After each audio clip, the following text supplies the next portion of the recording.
Le journal de 7h présenté par Victor Pourchet. Bonjour Victor. Bonjour Lionel et bonjour à tous. Sa devise, rêvons plus grand, sa réalité, l'élimination en demi-finale de Ligue des Champions. Le Paris Saint-Germain a été sorti de la compétition hier en football par les Allemands de Dortmund. Nouvelle défaite, 1-0 au match retour. Ce n'est pas faute d'avoir tout tenté, Cyril de la Morinerie. Oui, malgré un Parc des Princes en fusion, le PSG n'a pas réussi à faire vaciller les Allemands. Les Parisiens ont été très maladroits devant le but. Un chiffre incroyable, hier soir, Paris a touché 4 fois les montants. Zahir Emery, Nuno Mendes, Mbappé et Vitinha ont fait trembler la cage allemande et dire qu'il y a une semaine, les Parisiens avaient trouvé 2 fois les poteaux. Un manque de réalisme qui se paye cash, admet la star du PSG, Kylian Mbappé. Frustration, oui et non. On doit marquer. On a les opportunités pour marquer. Quand tu le fais pas, quand tu es pas efficace dans les deux surfaces, c'est difficile d'espérer aller au tour d'après. Quand tu es bon, ça tape pas le poteau, ça va dedans. Je pense que le premier qui devait marquer ce soir, c'était moi. C'est la vie. Il faut se remettre de ça. Kylian Mbappé et ses coéquipiers recevront dimanche, à l'issue du match face à Toulouse, un lot de consolation, le trophée de champion de Ligue 1. Avant de quitter Paris en fin de saison, l'attaquant de 25 ans va tenter d'offrir au club parisien la Coupe de France, qui se disputera fin mai face à Lyon. Et avant cela, on connaîtra ce soir le deuxième club qualifié pour la finale de la Ligue des Champions. Le Real Madrid et le Bayern Munich vont devoir se départager à partir de 21h après leur match nul de partout au match aller.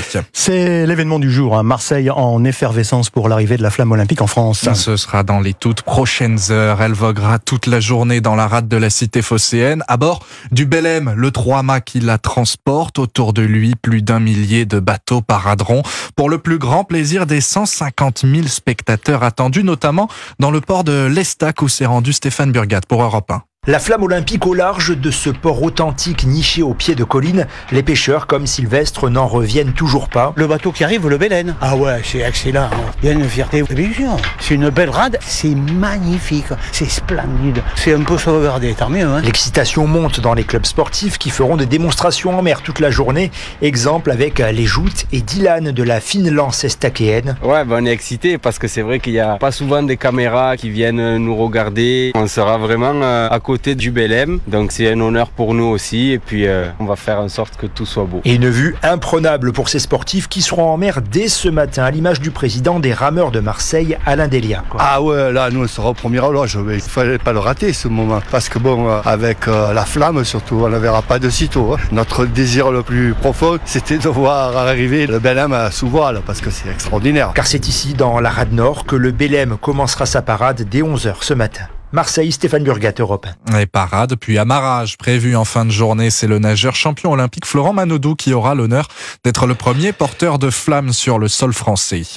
Lui était plus qu'attendu par la filière nucléaire française. Le réacteur nouvelle génération de Flamanville a enfin reçu le feu vert de l'autorité de sûreté nucléaire après 2 décennies de travaux et 12 ans de retard. Ultime étape pour débuter les tests avant sa mise en service effective. 7h04 sur Europe 1 et ce face-à-face sous haute tension hier à Sciences Po Paris où 2 rassemblements pro-palestiniens ont dû être dispersés par les forces de l'ordre. Une énième tentative de blocage sur laquelle s'est rendu François-Xavier Bellamy. Confrontation directe entre la tête de liste Les Républicains pour les Européennes et les manifestants qui a surtout donné une séquence de campagne Alexandre Chauveau. Face à Louis Boyard. Est-ce qu'il y a un génocide à Gaza ? Je condamne évidemment cette situation qui a plongé la population palestinienne en enfer. Et le premier responsable de cette situation, c'est le Hamas, monsieur Boyard. Ou une enseignante en grève. Je ne suis pas venu là pour recevoir des leçons de morale. Mais pardon, vous venez de m'attaquer. Donc je vous demande simplement, madame, de baisser d'un ton. Je suis professeur, comme vous, je ne suis pas là pour recevoir des leçons. François-Xavier Bellamy, réputé pour une certaine forme de réserve dans ses prises de parole, provoque au contraire les échanges avec les manifestants. L'ancien professeur de philosophie va au contact et dénonce les blocages à Sciences Po. Moi, je suis venu là pour être la voix de tous les étudiants qui ne veulent pas voir Sciences Po réduit à ces blocages permanents, réduit à cette instrumentalisation permanente, à cette officine de la France insoumise qui est devenue la rue Saint-Guillaume. C'est insupportable. Dans une campagne peu intense jusqu'ici, la séquence, très commentée sur les réseaux sociaux, remonte le moral des troupes chez LR. Plusieurs parlementaires espèrent même y voir un tournant à un peu plus d'1 mois du scrutin. Et hier, il y a eu d'autres blocages un peu partout en France, notamment à la Sorbonne, l'université parisienne évacuée. Au moins 88 bloqueurs ont été interpellés dans la soirée. La situation à Gaza qui provoque donc des tensions en France, tandis que sur le terrain diplomatique, la la Maison-Blanche se dit optimiste sur la signature d'un accord de trêve. Alors que les pourparlers d'aujourd'hui au Caire seront ceux de la dernière chance, dit l'Égypte.